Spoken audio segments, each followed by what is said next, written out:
Karen, yo te agradezco muchísimo tu presencia aquí. Muchísimas yo sé que vas a volver a Afganistán. Sí. Y como todos, te vamos a pedir que te cuides mucho. Muchísimas gracias, Nelson. Y quería decirte lo siguiente. Afganistán se consideraba la universidad del terrorismo. Los talibán, el objetivo del talibán es Afganistán, pero en este momento el jefe de seguridad es uno de los hombres más poderosos de Al-Qaeda. No perdamos en cuenta esto, porque aquellos que quieren el califato global van a tener a partir del 15 de agosto y antes Afganistán como su base para implementar este califato global en todas partes del mundo. Así que se necesita una intensa actividad de inteligencia y de contraterrorismo. Karen, muchas gracias. Muchas gracias a ti, Nelson, como siempre. Karen Marone, una mujer fantástica, una corresponsal de guerra fenomenal. La próxima seguramente la vamos a sacar de Afganistán. No tengo. Bueno, un honor especialísimo, un placer también muy especial tener con nosotros a nuestra columnista de Cascos Azules, Karen Maron, rescatada de, bueno, de los medios en que han cubierto la problemática esta que nos tiene tan preocupados y que venimos tratando de adelantar, pero bueno, necesitamos una mirada absolutamente objetiva de alguien afiatada en estas lides. Si bien los otros días tomamos contacto con uno de nuestros observadores muy cerca de Kabul, ahí en Islamabad, en Pakistán, 371 kilómetros, bueno, un placer. Con Alejandra Formoso Urruzola la tenemos a nuestra columnista estrella, Karen Maron. Qué gusto, Karen, tenerte con nosotros. ¿Qué nos podés decir de lo que está pasando en Afganistán? ¿Qué tal, Eduardo? Siempre un placer estar contigo y con Alejandra y para este programa que es muy caro a mis sentimientos. Al fin pudimos establecer contacto porque la demanda ha sido altísima y sigue siendo en cuanto a los medios, tanto en Argentina como alrededor del mundo, y también,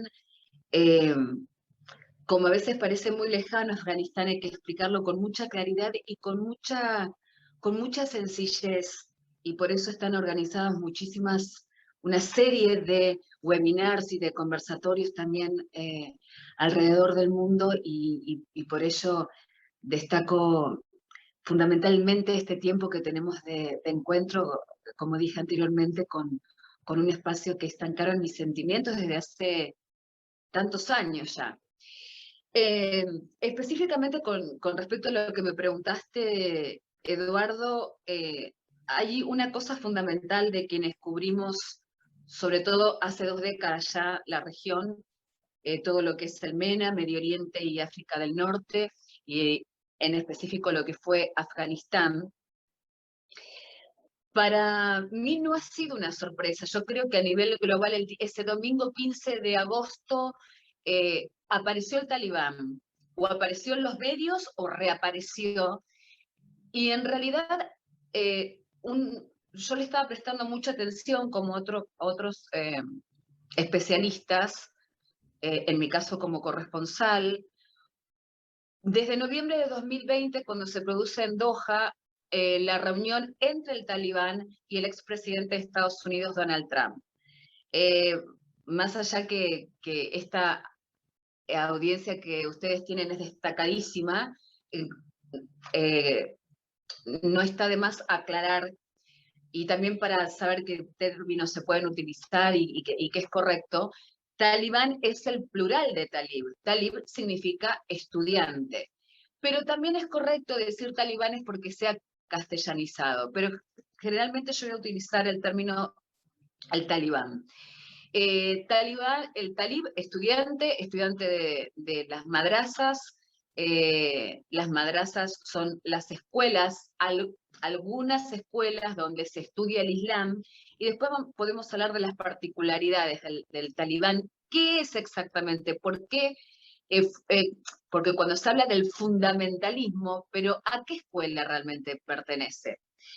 Así que, regresando a tu pregunta, para mí no hubo sorpresa, estaba muy pendiente de lo que estaba sucediendo, y tal es así que antes del 15 de agosto, y por algunas coincidencias que tienen que ver con las redes sociales, había realizado una solicitud para adelantar mi vuelo, porque quería estar en Kabul en tiempo y forma. Lo que sí nos sorprende el regreso del poder talibán, por todos los antecedentes que hay. Lo que sí considero es que ha sido absolutamente desprolija y desafortunada, o desprolijo y desafortunada este retiro de las tropas, porque en realidad esto se podía haber hecho, teniendo en cuenta todos los meses de plazo, se podía haber hecho en forma escalonada, manteniendo la seguridad de las tropas de la OTAN y fundamentalmente de los civiles afganos, como esto uno lo ve en forma permanente en todos los conflictos, porque también trabajan con nosotros, que han trabajado con el gobierno afgano, que han trabajado con las diferentes embajadas de los diversos países que conforman la OTAN en Kabul, y hay muchas cosas que llaman poderosamente la atención. Karen, y Por una ejemplo, consulta. Vos que has estado en el terreno, que sabés cómo se generan los conflictos allí, después de estos 20 años de intervención de Estados Unidos, ¿cuáles crees que fueron las causas del fracaso de esta salida tan estrepitosa de la retirada de las fuerzas norteamericanas y de la OTAN?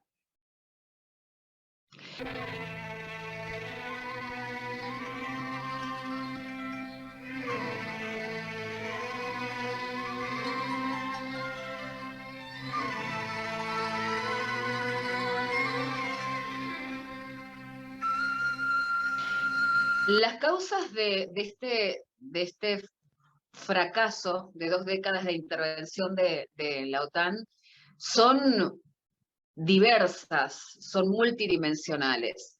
En primer lugar, claramente Estados Unidos en esta ocupación, que es una de las más largas de la historia,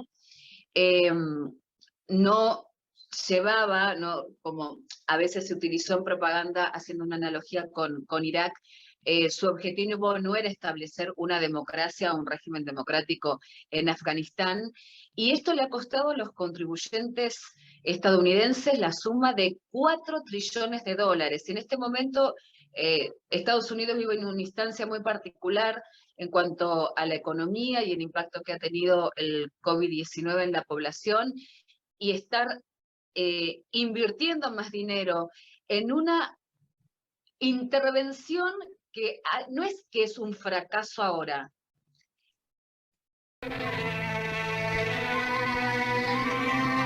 Es un fracaso desde hace muchísimo tiempo, y como dije, por muy diversas razones.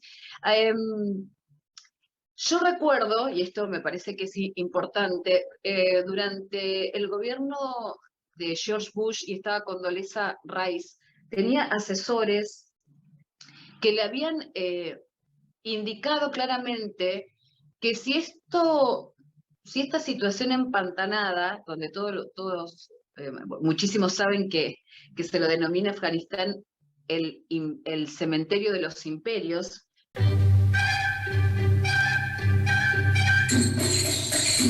algunos dicen que hasta ni Alejandro Magno pudo doblegar a los habitantes de este territorio.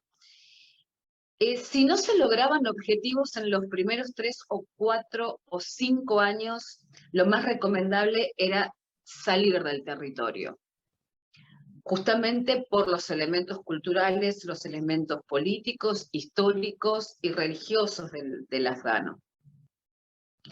Y recuerdo, y sin dar demasiadas precisiones, el trabajo que realizó el general de 4 estrellas, David Petraeus,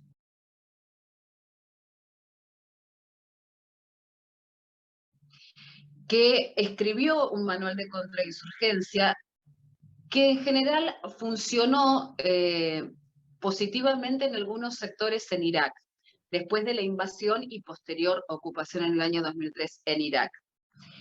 Cuando el general McChrystal le informa al expresidente Barack Obama, lo que estaba sucediendo en Afganistán, y él planteó algo así como una afganización, ¿no?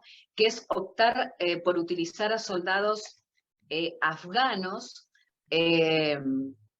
para contrainsurgencia. Esto también se utilizó en algún momento en Vietnam, entonces se hablaba de la vietnamización, y empezó con la determinación de Nixon en ese instante de retirar las tropas estadounidenses y utilizar los servicios de soldados nativos eran soldados nativos de Vietnam del Sur para contrainsurgencia. Entonces, recordando a Petraeus y el trabajo, reitero, que realizó en Irak y cómo McChrystal le plantea esto a Obama, consideran que las políticas llevadas a cabo por Petraeus, que además fue director de la CIA, podrían ser aplicadas en Afganistán. No solo no pudieron ser aplicadas, sino que no fueron aplicadas, y si fueron aplicadas en algunos, se intentó implementar, que era esto de llegar a las mentes y a los corazones de la sociedad civil, uno de los puntos, por supuesto. En Afganistán todo esto se ve absolutamente inmovilizado. Lo que funcionó en algunos sectores en Irak, lo mismo no funcionó, y con sus variantes, por supuesto, en Afganistán. Entonces, las razones son múltiples, porque además de ser imposible ese contacto por muchas diferentes razones, con los afganos, y después voy a nombrar un par de razones porque creo que hay que llegar al punto, empieza en un momento la campaña de drones, y eso también afectó profundamente la relación entre los afganos y la OTAN, o entre los afganos y Estados Unidos. Porque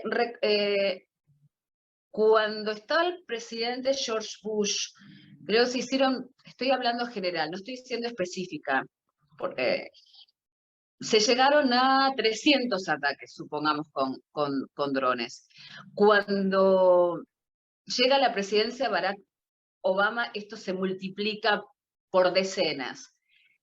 Este tipo de accionar militar separa más a la población de los soldados de la OTAN, y lo ven realmente, inclusive aquellos que no lo veían al principio así, y esto también lo observé en otros conflictos y en otras intervenciones militares, invasiones y ocupaciones.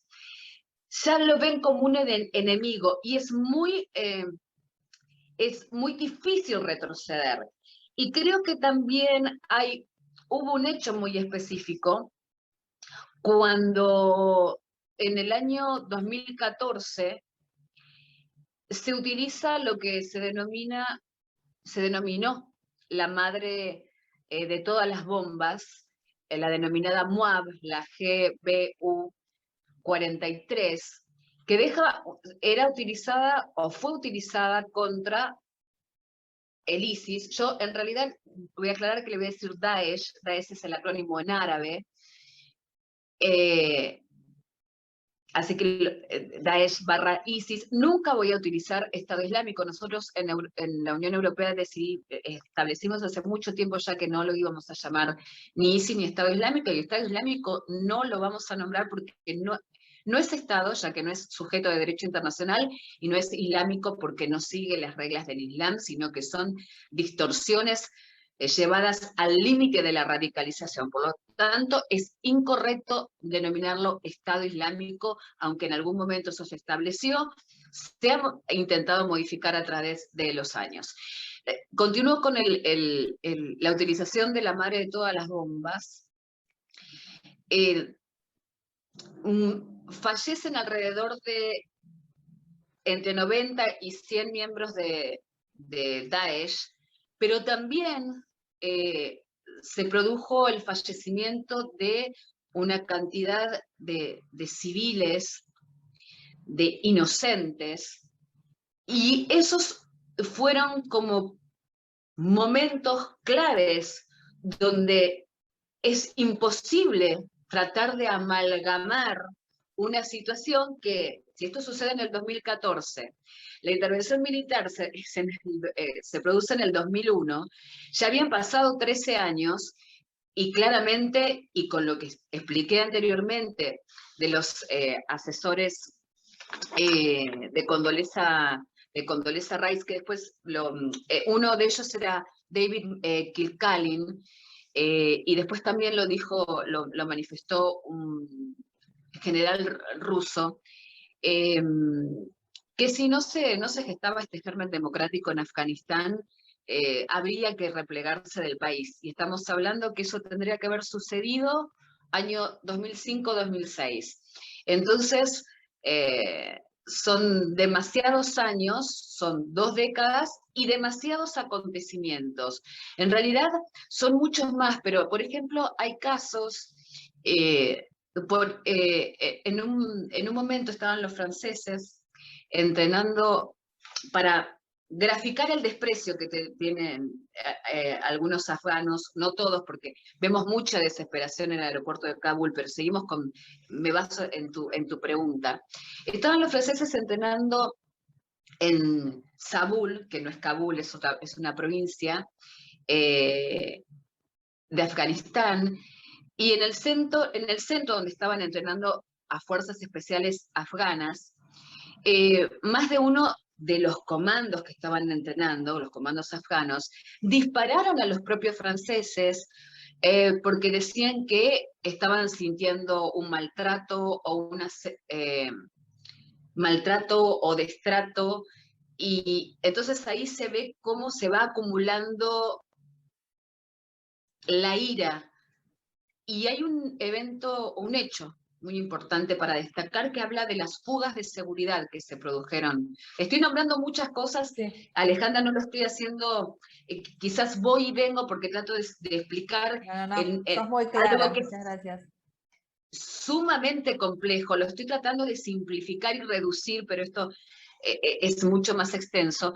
Pero también hubo un caso que te quería comentar, un caso muy... que habla de una fuga de seguridad muy grande y muy compleja y peligrosa.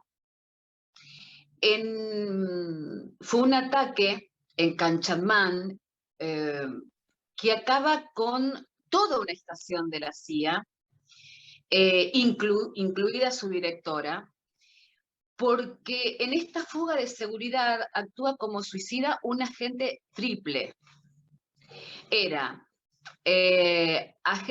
un jordano, el atacante, el suicida, que era primo del rey Abdala de Jordania, y este kamikaze, que se llamaba Hussein al-Balawi, era agente de la CIA, trabajaba para Al-Qaeda y también respondía a los servicios secretos jordanos.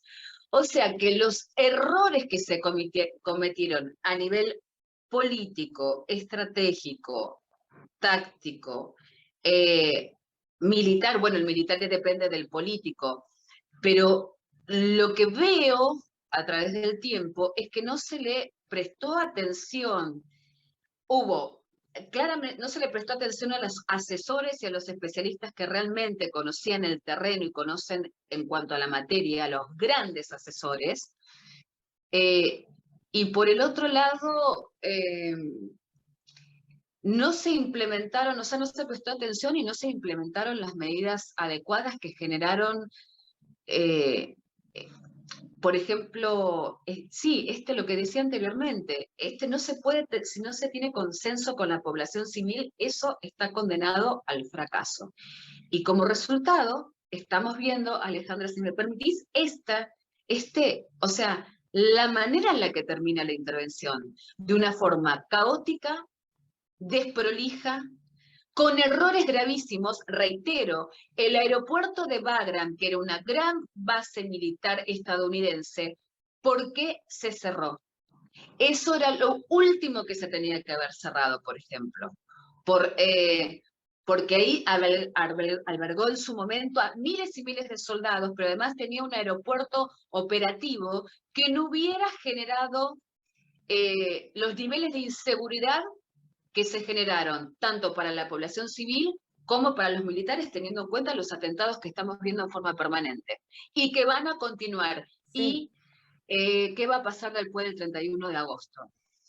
Claro, las consecuencias que trae esto aparejado para todo el mundo, porque no solo tiene repercusiones en la región, sino también en Europa y en quién tiene el poder ahora, porque con este fracaso de Estados Unidos se dice que su credibilidad, su fuerza, su política exterior está debilitada, en cuanto que también China está queriendo también abarcar todas estas regiones. Bueno, también es muy importante ver después de esta... Voy a decir lo siguiente, del regreso del talibán directamente, ¿no? Porque ya vimos el fracaso de 2 décadas. Nombré algunos elementos, los elementos son muchísimos más, por supuesto. Con el regreso del talibán y en este juego de poder, vemos quiénes son los... A ver, yo no busco a veces quiénes son los perjudicados, sino busco quiénes son los... Cuando uno agarra el mapa y también ve qué actores internos y externos se han beneficiado con este regreso del talibán, entre ellos, y muy acertadamente, es China. Es China, es Rusia, es Irán, es Pakistán, es Turquía, y se benefician por muy diferentes razones. Afganistán es un país absolutamente, primero quiero decirlo, esto es una apreciación personal, es bellísimo. Es uno de los paisajes que han quedado en las retinas. Tiene una belleza inimaginable para aquellos que piensan o que creen, y correctamente por la imagen que se muestra de Afganistán, que eso es el infierno absoluto. Más allá de la belleza, que esto ya es una opinión personal, es un país absolutamente rico. Es un país absolutamente rico, por ejemplo, en cobre, en litio, en una cantidad de metales que son absolutamente valorados y deseados. Porque siempre se habla del cultivo de opio. Es verdad que a partir del 2001, a partir de la intervención militar, y ese es un tema muy específico donde no quisiera entrar por la especificidad que tiene, aumentó el porcentaje de cultivo de amapola y el tráfico y los ingresos, porque ahí hay que buscar diferentes rutas, múltiples rutas, tanto a nivel de países en fronteras como de adentro, como parte de la intervención militar. Por eso digo que es tan complejo, donde hay inclusive muchas personas, voy a decir elegantemente fallecidas, pero algunas han sido asesinadas por hablar específicamente de este tema, cuando se han descubierto determinadas cosas. Entonces, claro, se habla del opio, pero no se habla de las inmensas riquezas. Entonces, ¿cómo no se va a intensificar este gran juego en las relaciones internacionales y en estos actores? Y ahora, por ejemplo, bueno, yo nombré algunos países, y Qatar, y Arabia Saudita, y Turquía, Erdogan ya estableciendo relaciones, por ejemplo, al día de hoy, supuestamente el aeropuerto de Kabul va a estar controlado por el Talibán y administrado por Turquía y por Qatar.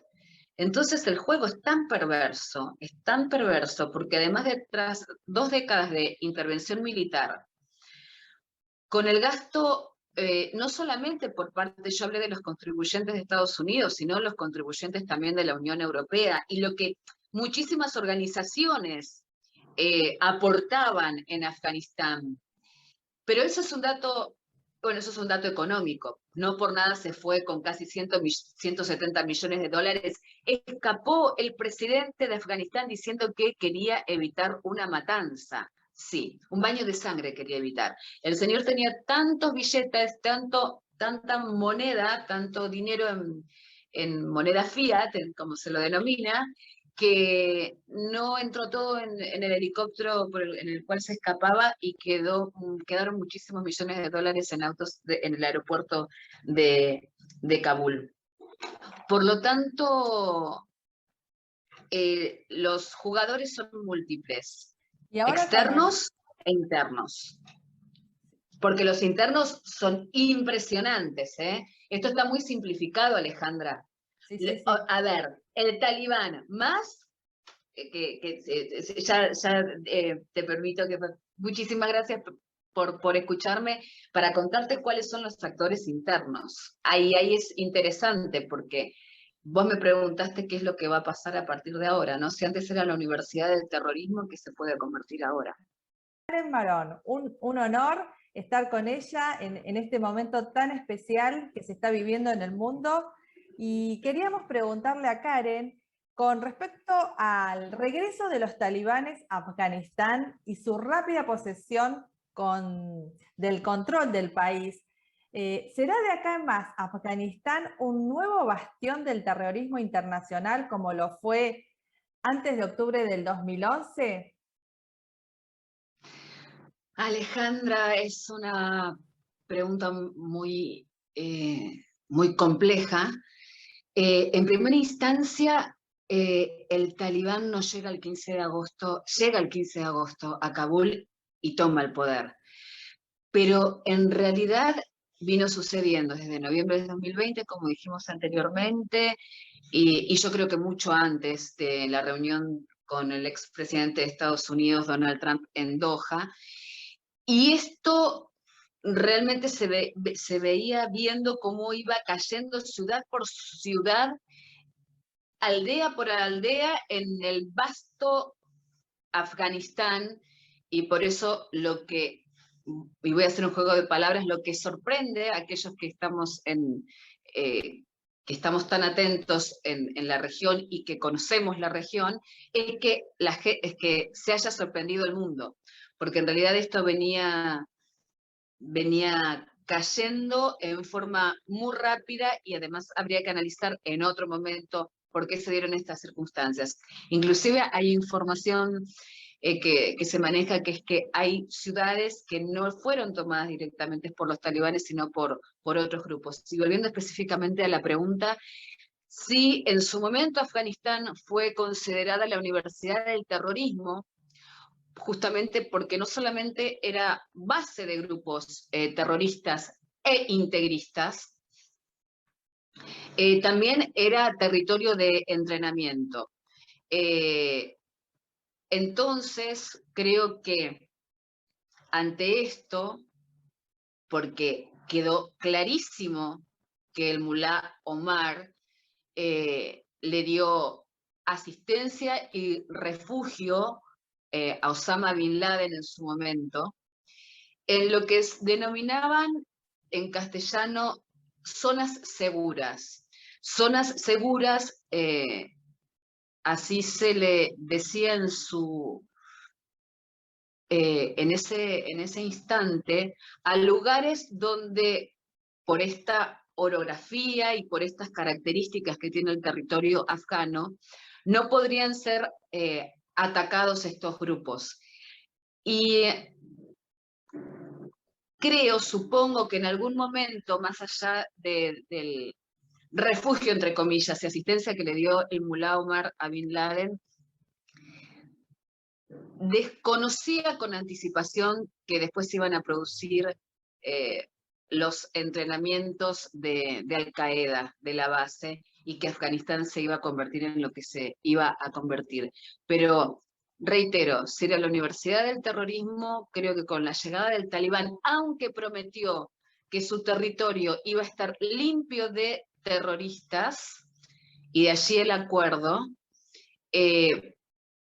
por los hechos que venimos viendo desde el 15 de agosto y los atentados que se han producido, creo que es una región y una región muy anhelada por diferentes grupos, reitero, integristas, terroristas, y de allí que creo que hay que tomar políticas muy contundentes, porque tiene que haber una actividad constante y ardua de inteligencia y de elementos de contraterrorismo ante, ya no es eventual situación de que Afganistán se convierta nuevamente en base de grupos terroristas y en territorio de entrenamiento, sino con las consecuencias que va a tener a nivel local, regional y global. Porque, aunque se está mostrando en propaganda, que aunque siempre fue generalmente así, que el talibán se circunscribió a Afganistán, al control de Afganistán, y no más allá de sus fronteras, grupos como el denominado ISIS-K, que está operando claramente, y además se adjudicaron los atentados, los primeros y los siguientes atentados, y los que vendrán en Afganistán, aspiran al califato global. Y estamos hablando de lo que yo denomino Daesh, acrónimo en árabe, pero el ISIS-K tiene características especiales y nació y está operando en Afganistán. Karen, ¿querés contarle a la audiencia la diferencia que hay entre el movimiento talibán y el ISIS-K o Daesh para que sepa de qué estamos hablando? Porque también lo que significa el califato global que propone el ISIS-K y el emirato que propone el talibán.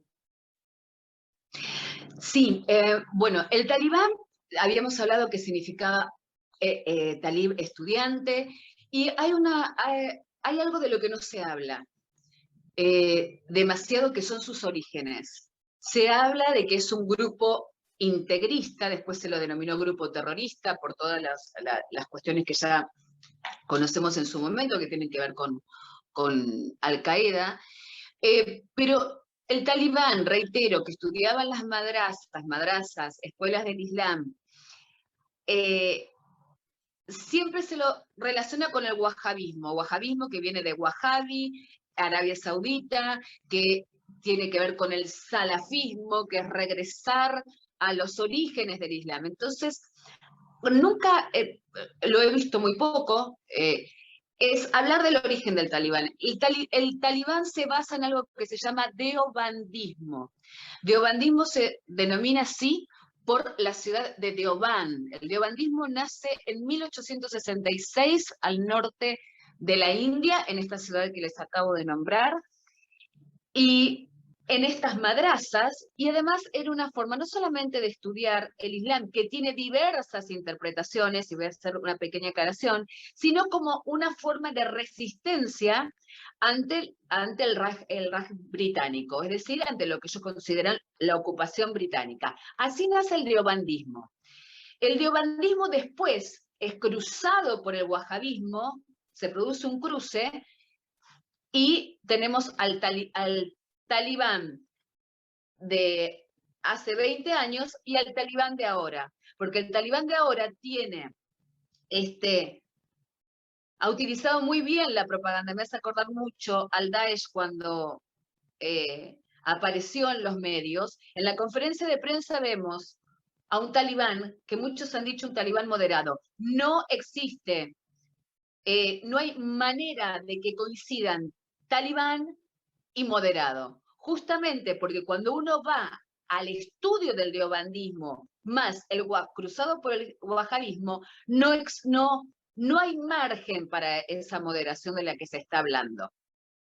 Por lo tanto, lo vimos, reitero, en la conferencia de prensa, han aprendido de diplomacia, de relaciones públicas, han aprendido idiomas. En algunos casos se supone que hay algunos grupos especiales, o han denominado fuerza especial, una fuerza especial que la denominaron la Fuerza Badr 313, y uno ve que utilizan equipamiento militar de última tecnología, claramente es lo que le suministraron los estadounidenses a las fuerzas regulares afganas, lo que han dejado en bases militares, como la de Bagram, que han abandonado, y uno ve que quizás han recibido algún entrenamiento militar específico, pero hay que preguntarse por parte de quiénes. Reitero, el talibán se circunscribe de las fronteras de Afganistán hacia adentro. Y también lo que quiero decir es que no existe talibán moderado, y lo vimos. El inicio fueron asesinatos selectivos, búsqueda casa por casa. Mataron, teniendo en cuenta mi profesión, a un familiar, buscando a un colega nuestro de la Deutsche Welle. Ejecutaron a uno de sus familiares buscando a un periodista. Ya hay ejecución de mujeres que no están utilizando el burka. Asesinatos selectivos, ejecuciones a exmiembros de las fuerzas afganas. Ya, o sea, hay inclusive, esto sucede en las urbes, Alejandra. Lo que sucede en las afueras de las urbes es muchísimo peor. Y con respecto al ISIS, la diferencia, y en este caso específicamente el ISIS-K, ¿qué es K? K corresponde a la provincia de Jorasán, dicho en español, pero como se escribe KH, de ahí viene ISIS-K, porque muchísimas personas se preguntaban, o sea, ¿de qué se trata el ISIS-K? El ISIS-K es muy interesante, reitero, está en la provincia / región de Jorasán, y lo interesante que tiene es que está compuesto por movimientos que se los denomina splinter, es decir, que pertenecían al talibán en su momento, y cuando el Mullah Omar se da a conocer su muerte en el año 2015, pero en realidad fallece en el 2013. Como no están de acuerdo con el liderazgo de su hijo, estos grupos se separan, y por eso se los denomina grupos splinter, porque rompen con la autoridad, y están compuestos por diferentes grupos. Por eso digo, para tener en cuenta, eran talibán y pasaron a convertirse en Daesh. Está compuesto por el Frente del Mullah Dadullah, por el Movimiento Islámico de Uzbekistán, por Jundallah, que pertenece a Pakistán.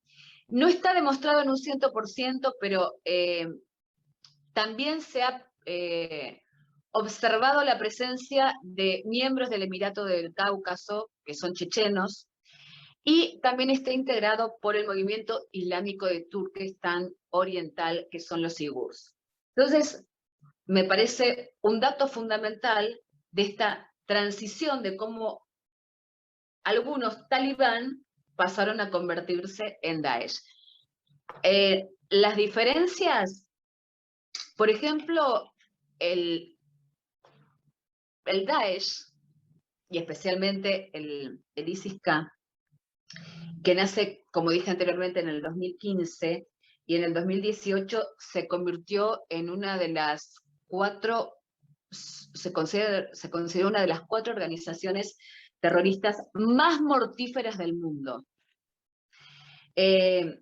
Sus integrantes, por eso se separaron estos movimientos, consideran al talibán demasiado moderado y los denominan los sucios nacionalistas, justamente por cómo quieren circunscribir fronteras hacia adentro del talibán. Lo han hecho antes y supuestamente lo quieren hacer ahora, lo que no significa que su accionar no sea terrorista contra su propia población. Estos sucios nacionalistas son despreciados porque no quieren implementar lo que se denominaría, lo que se denomina la instauración del califato global. Es decir, estas creencias islámicas radicalizadas, distorsionadas, para implementar a nivel mundial. Eso es el califato global. Y algo que quiero aclarar, porque me parece muy importante, porque hay 1.900 millones de musulmanes en el mundo, que profesan una de las 3 religiones monoteístas más importantes, como es el judaísmo, el cristianismo y el islam. 1.900 millones de personas. Y son unos miles de radicalizados que los estigmatizan. Y me parece que, por lo menos en mi caso, voy a abogar contra la islamofobia, porque estoy poniendo números y además quiero decir lo siguiente. Tanto la radicalización del talibán como la del Daesh/ISIS tiene que ver justamente que hay diversas interpretaciones del Islam. Cuando uno habla con las fuentes, con autoridades religiosas, digo lo siguiente, por supuesto basado en las fuentes que saben. Tanto un integrante del talibán como de Daesh nominalmente es musulmán. Hizo la yahada, es decir, reconoció que hay un único Dios y Mohammed su profeta, hace 5 veces al día los rezos, hace los ayunos pertinentes, pero las autoridades religiosas, y muchas, lo que distinguen es al musulmán del creyente, porque el musulmán, justamente, al haber tantas diversas interpretaciones, porque no es piramidal como por ejemplo sucede con el cristianismo, que está el Papa y de allí baja las directivas. Aquí cada uno lo interpreta según hasta sus conveniencias políticas, claro está, porque en el Islam también hay un ordenamiento y normativas sociales y políticas. Pero volví al creyente. El creyente se basa en 2 fuentes fundamentales. En la escritura sagrada del Corán, donde no existe estos principios por los que abogan estos grupos integristas, y los dichos del profeta Mohammed. Entonces, justamente hay que ser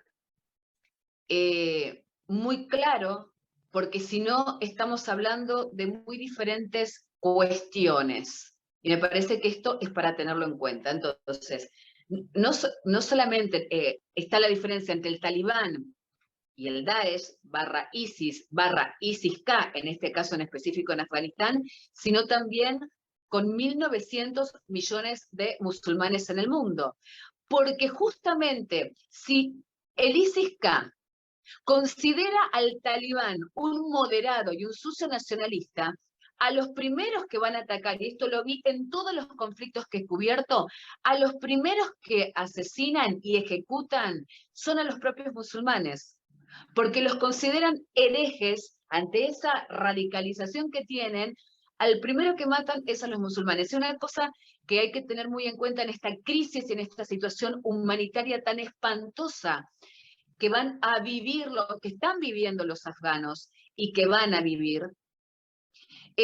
Quiero destacar, y están en peligro, no solamente la situación de los cristianos ya en todo Medio Oriente y en Asia, y por múltiples razones, sino en Afganistán en específico hay un grupo que es descendiente, que es muy poco conocido, es descendiente de los mongoles, y profesan la rama chiita del Islam. El Islam, rama sunita, rama chiita. La rama chiita del Islam. Y el talibán, en su momento, y recuerdo perfectamente un atentado donde mataron específicamente a 85 niñas y mujeres. Los consideran sus enemigos y el ISIS mucho más aún. Me parece que es una historia para contar y algo para estar muy atento, porque es un grupo de una gran vulnerabilidad como muchos otros grupos más en Afganistán. Los Hazara o con H-A-Z-A-R-A, de los que poco se habla, como muchos otros grupos en Medio Oriente o en Asia o en África. Y Karen, hablando, ¿no?, sobre el término moderado, que es subjetivo, como vos lo dijiste, porque los talibanes se mostraron en un aspecto supuestamente moderado, pero de acuerdo al ISIS, vos decís que los consideran de otra manera. ¿Cómo crees que va a ser el trato y el lugar de la mujer en este escenario? Muchos son incrédulos en esto de que las iban a tratar de acuerdo a la ley islámica y que los derechos ganados en estos 20 años se van a poder mantener. ¿Cómo pensás que va a ser la situación de la mujer dentro de la ley islámica interpretada por los talibanes? Excelente la pregunta, Alejandra, y la manera en la que la formulaste, porque dijiste la ley islámica interpretada por los talibanes. Porque ahí cuando es un juego de palabras perversísimo el que utiliza el talibán cuando dice la mayoría de nuestras mujeres son musulmanas. Por lo tanto, se regirán bajo la Sharia, bajo la ley islámica. ¿La ley islámica de quién? Por eso la pregunta es correctísima. Tiene que ver con la explicación anterior y con este deobandismo más wahabismo. En el Islam la mujer puede tener acceso a la educación, al trabajo y a muchas otras situaciones más, o sea, más allá del hogar. Y quiero ser muy específica con esto, porque, como lo dije en reiteradas oportunidades, la esencia de algo es inmutable. La esencia, por eso, cuando desde el minuto cero hablé, el comportamiento del talibán hacia el exterior, hacia la opinión pública y a nivel internacional va a ser uno, pero el talibán puertas adentro va a ser otro. Entonces me van a hablar de la autodeterminación de los pueblos. Excelente, por supuesto. Adhiero al derecho internacional, adhiero al derecho internacional y adhiero al derecho internacional humanitario. Soy un especialista en la materia. ¿Cómo voy a no adherir a eso? Pero justamente, y lo quiero leer, cuando hablo que la esencia es inmutable, el ADN no se puede modificar con respecto a las mujeres, y en función de lo que me estabas preguntando, quiero ser muy específica porque es un trabajo que estoy haciendo. Sí, porque, discúlpame, ¿no? Porque lo que se sabe o lo que llega acá a Occidente es que las mujeres, por ejemplo, no podían tener acceso a la educación, que no pueden salir de sus casas si no es autorizada por un varón o ser acompañada, que no pueden hablar en voz alta, que no se pueden escuchar los pasos de la mujer, que no pueden ser atendidas por un médico varón. Y que, así es. Y que no pueden trabajar, o sea, también los extremos de que son víctimas de ser lapidadas por adulterio y por no cumplir la ley islámica.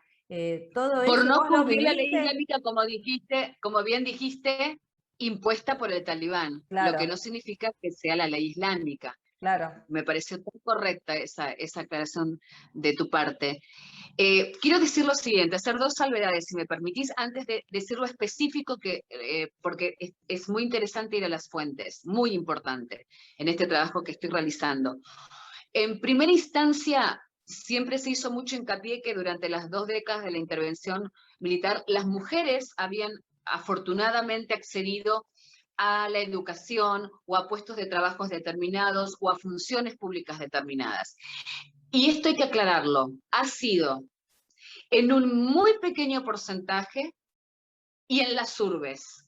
Es decir, no más del 10% de las mujeres pudieron acceder a la educación primaria, secundaria y universitaria. No, solamente estaban en puestos de segunda línea en 3 ministerios durante 20 años. Y en estos 20 años, y después lo que sucedía fuera de las urbes es lo que sucede generado no solamente por el talibán, Alejandra, sino por una transversalidad cultural que tiene que ver con la cultura pastún, que conforma el 40% en Afganistán, o sea, por los afganos. O sea que hay un elemento cultural que trasciende la religión.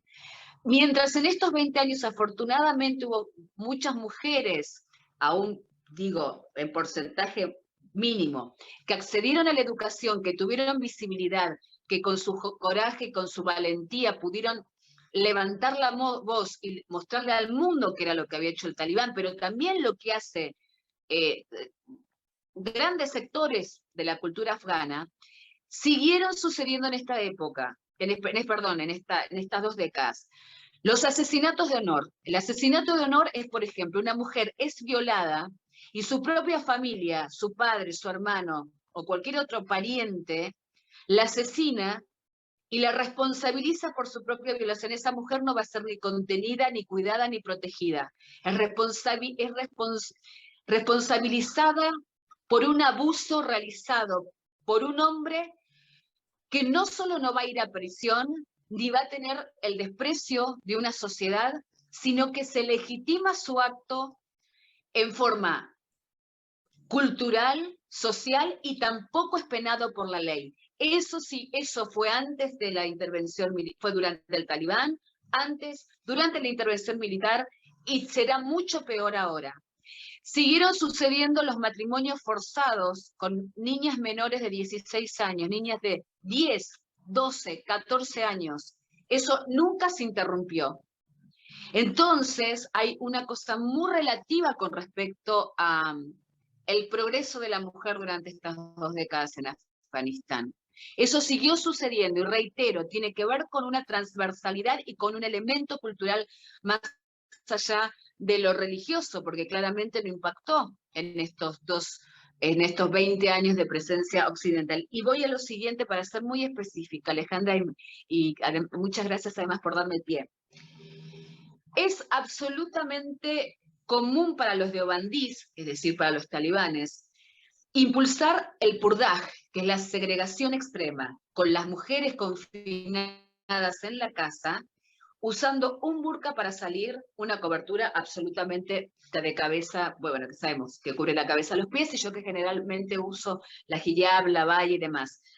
Y al ser otra aclaración, hay mujeres, también debemos respetar como seres humanos que hay miles y miles y millones de mujeres en el mundo que utilizan, y de muy diferentes religiones, que utilizan el velo o el pañuelo por una cuestión cultural, o por sus creencias, o por su fe, o por que es una identidad, o porque es una forma de vestir, y de todas las religiones. Y es maravilloso verlo. Una cuestión es que lo hagan por decisión propia y por su propia convicción, que nosotros todos debemos respetar, y nosotras como mujeres debemos respetarla. Y otra cosa es la imposición de una vestimenta que, si no se cumple, te lleva a la muerte. Son cosas muy diferentes. Una es el respeto por una cuestión de cultura, de idiosincrasia, de fe, de convicción, y otra cosa es justamente basado en este integrismo deobandista cruzado por el wahabismo. Hay un señor, Alejandra, el mayor erudito deobandí, Ali Tanvi, muerto en 1943, prohibió absolutamente a las niñas ir a la escuela, porque deben permanecer en su prisión y recibir una formación religiosa rudimentaria. Dijo que las niñas son de una madera blanda y débil, y por lo tanto la educación moderna no es en absoluto apropiado para las mujeres. Es solo la ignorancia lo que conviene a las mujeres, su seguridad está en ello. La verdadera perfección de una mujer radica en el hecho que debe ignorar el mundo. Por lo tanto, solo se les debe enseñar religión a las mujeres y no ni geografía, ni filosofía, ni historia. Si nos basamos justamente en las creencias en las que se fundamenta el talibán, queda claro que cuando ellos dicen que van a permitir la educación bajo la Sharia, en un momento inclusive aclaran, porque son muchas las manifestaciones que han realizado, es que sí van a permitir la educación religiosa en forma rigurosa. Entonces, todo el tiempo están haciendo un juego de palabras. Si vamos a permitir la educación, ¿qué tipo de educación? Si el mayor erudito del diobandismo dice esto, ellos no lo van a modificar. Así esto como muchas otras cosas. Y como dije, hablé de los asesinatos. Clarísimo, clarísimo, Karen. Estamos quedándonos ya cortos de tiempo. Eduardo quiere... Sí, abrumado por esta catarata de datos, pero a ver, tratando de rescatar un par de piezas y tratar de integrarlas. Yo entiendo que estamos nuevamente bajo una nueva teocracia, bajo un nuevo régimen teocrático. Una curiosidad, una nota, yo diría de color, cuando realmente esto sería todo tiznado de luto o de cierto oscurantismo que volvemos. Y era un poco lo del comienzo. Tomamos contacto con alguien que está en Srinagar, metro más, metro menos, no es demasiado lejos de Islamabad, capital. La distancia... Muy cerca. Es escasa. Muy cerca. 371 kilómetros lineales, gracias a Google Earth. 700 kilómetros porque es todo montaña esa zona, ¿no? Esto nos hacía acordar un poquito también a Haití, lo difícil que es moverse en las montañas y los caminos respecto a esa línea de 371 kilómetros justamente para medir Kabul, o sería Kabul, Islamabad, pasa por Khorasan.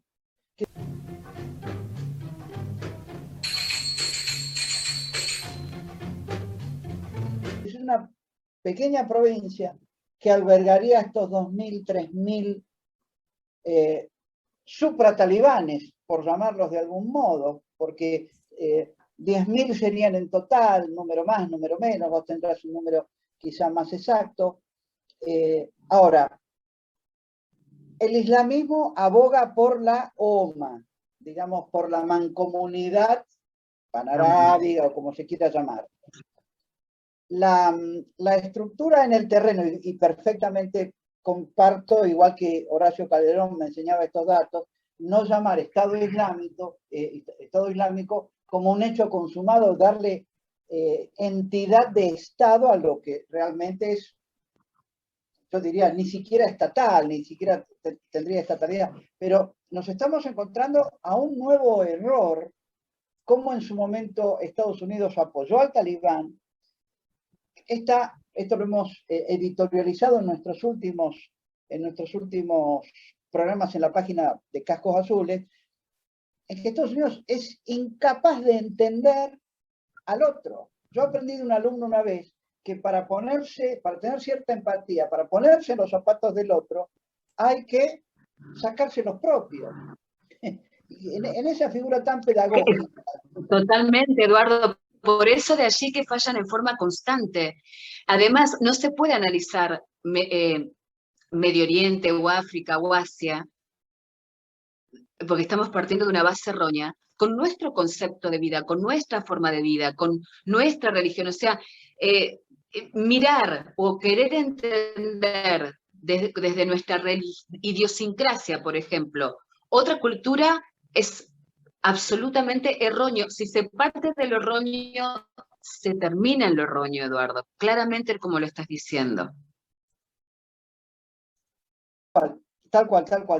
Y bueno, esto, a ver si podemos lograr entender que, bueno, por más que uno me acuerdo cuando llegaba nuestra gente a esa zona del mundo, ahora en estas nuevas misiones, las recomendaciones que tuvimos por parte de un ex embajador en la zona de India. Lo delicado que hay que ser en cuanto a los intercambios de regalos, el simbolismo, el significado de cada gesto, de cada actitud. Son mundos que es como, y esto lo sabes mejor vos, quizá Alejandra lo debe saber también, cuando uno intenta hacer un chiste traducido al inglés o del inglés y termina en fracaso o termina mal porque la interpretación, el meaning, la cosmovisión de cada cultura es diferente, ¿no? Así que bueno. Absolutamente. Yo quedo encantado con esto, no sé si querés hacer un cierre, un placer tenerte acá en Cascos Azules, querida Karen, y bueno, te dejo el cierre, Ale, para con ella. Sí, cortito, queríamos saber tu pensamiento acerca de toda esta situación, si tenés pensado cómo va a afectar a las misiones de paz esta nueva situación de conflicto, este nuevo gobierno talibán, y bueno, tu reflexión final sobre esta situación y cómo va a seguir el futuro para los nuevos refugiados que están huyendo de Afganistán y los que se quedan. Sí, en primera instancia con las misiones de paz hay que ver qué repercusiones va a tener en específico, pero en algún momento creo que inclusive Guterres habló de que podría existir la posibilidad, y lo dijeron algunas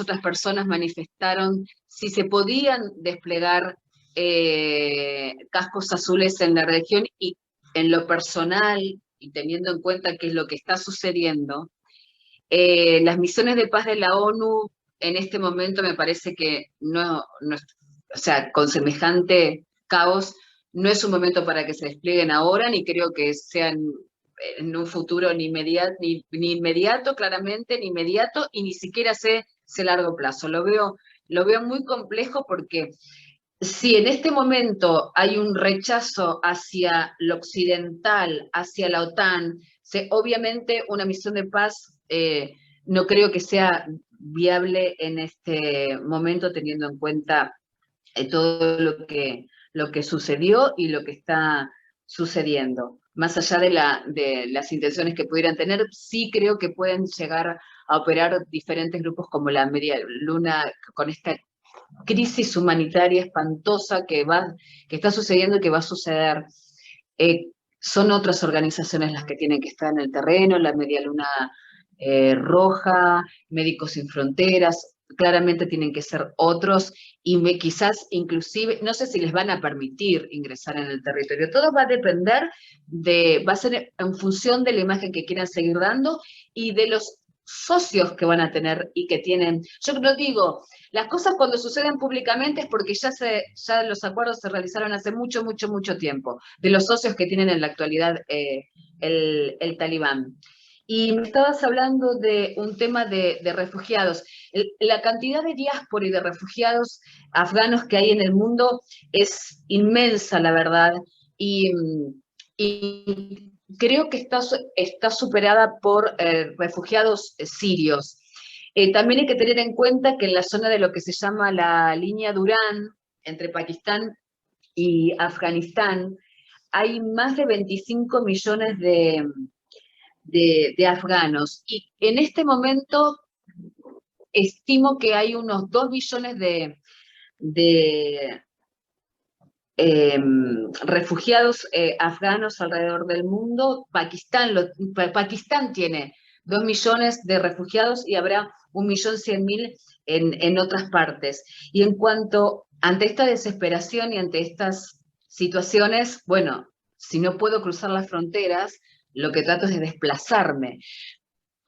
Supongo, si se lo permiten, que la zona de mayor seguridad seguirá siendo el Valle de Panjshir, donde están precisamente los Masud, y está el hijo de Masud, iba a liderar el hijo de Masud esta resistencia antitalibán, dijo que Estados Unidos, lo relaciono con el tema de los desplazados porque supuestamente allí se sentirían más seguros, dijo que Estados Unidos era su última esperanza, pero bueno, empezaron las conversaciones con el talibán, así que está todo muy complejo ahí, así que también no sé si se puede garantizar la seguridad de los desplazados, por supuesto desplazados internos en el valle de Panjshir.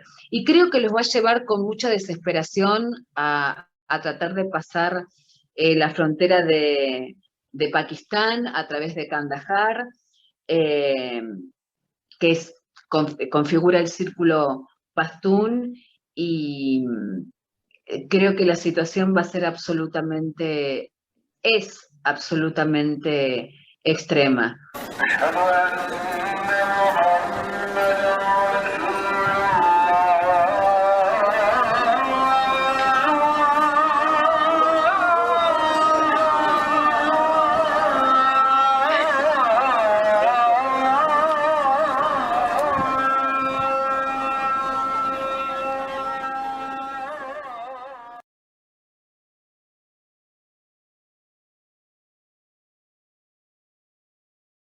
Continuamos con una de las corresponsales más importantes en Medio Oriente y en el norte de África, Karen Marón. Le agradecemos su presencia en Cascos Azules, Argentinos por el Mundo en Misión de Paz, y le dejamos su reflexión final sobre este conflicto y esta situación que está viviendo el mundo y que afecta a todos los habitantes.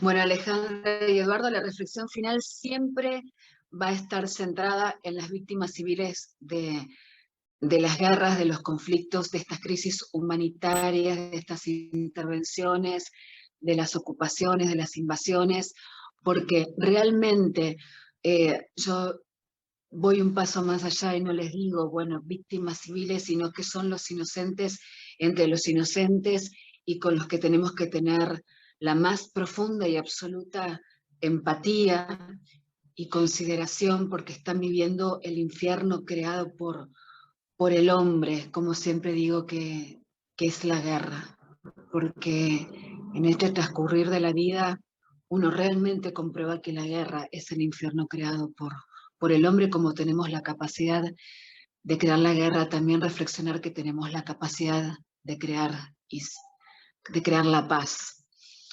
Y es muy importante decirlo específicamente en este programa de Cascos Azules, de Cascos Azules precisamente.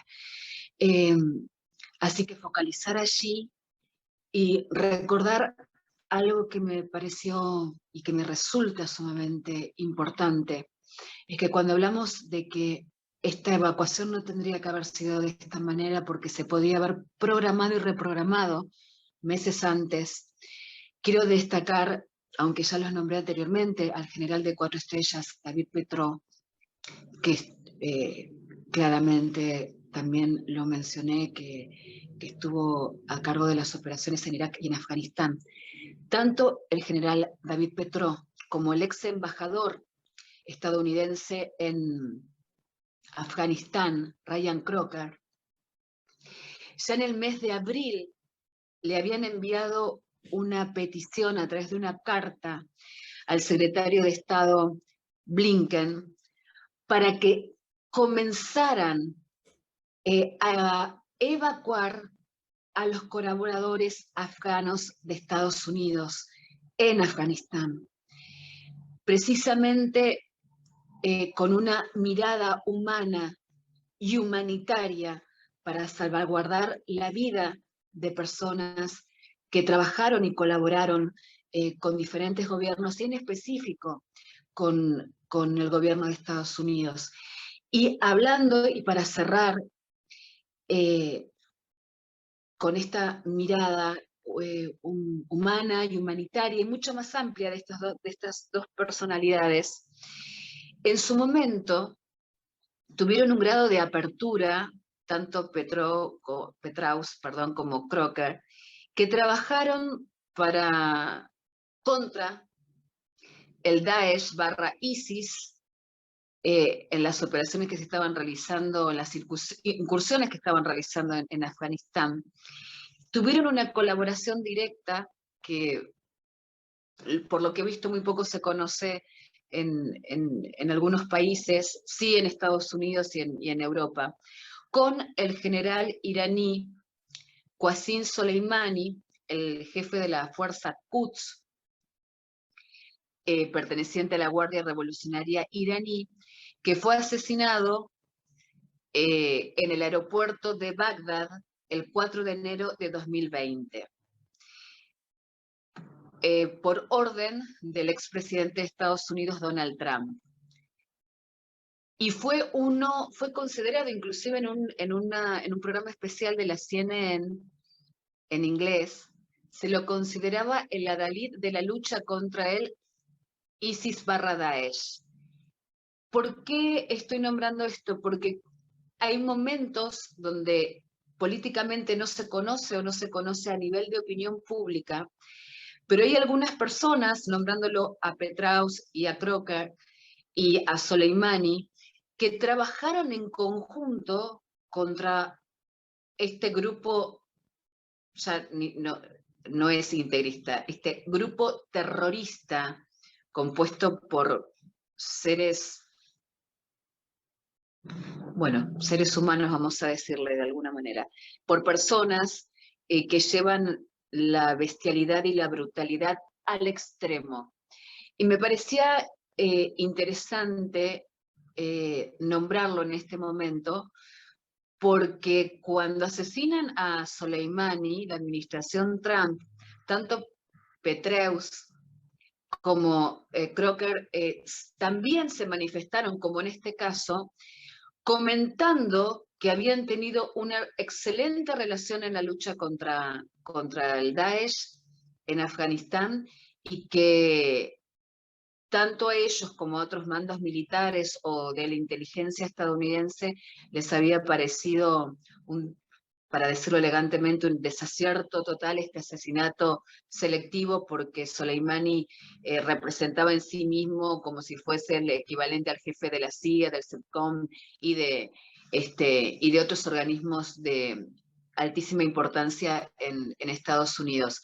Así que en lo personal rescato el accionar del general Petraeus y de Crocker, que ya anticiparon, como lo anticipamos muchos otros, esta situación que podría haber sido evitada y que afecta directamente a los seres humanos. Y Alejandra y Eduardo, focalizar siempre allí, creo que es nuestro pensamiento. Los inocentes entre los más inocentes. Agradezco por este espacio que compartimos hace muchísimos años ya y por este trabajo que hemos realizado los tres. Así que muchas gracias por compartir este espacio de libertad y de reflexión sobre temas tan complejos, multidimensionales, y reitero, donde fundamentalmente el foco debe estar en los inocentes, entre los más inocentes. Gracias Alejandra y Eduardo. Muchísimas gracias a los dos. Muchísimas gracias, Karen. Muchísimas gracias y gracias a toda la audiencia que nos escucha alrededor del mundo. Gracias, Alejandra.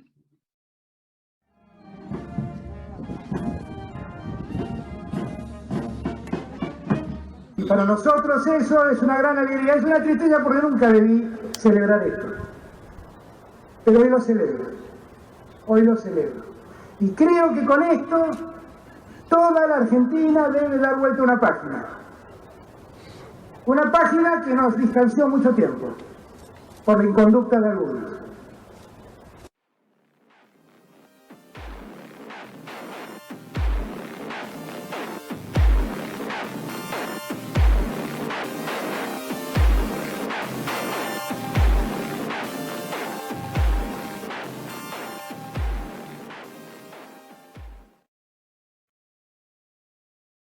Cascos Azules, argentinos por el mundo, en misión de paz. Es auspiciado por Sociedad Militar Seguro de Vida, servicios y beneficios para los servidores de la nación. Fundación de Apoyo al Instituto de Ayuda Financiera, respaldo a la institución que cuida al futuro de los uniformados. Mutualidad del personal e intendencias militares, servicios y prestaciones de excelencia para sus asociados. IOSFA, Instituto de Obra Social de las Fuerzas Armadas y de Seguridad.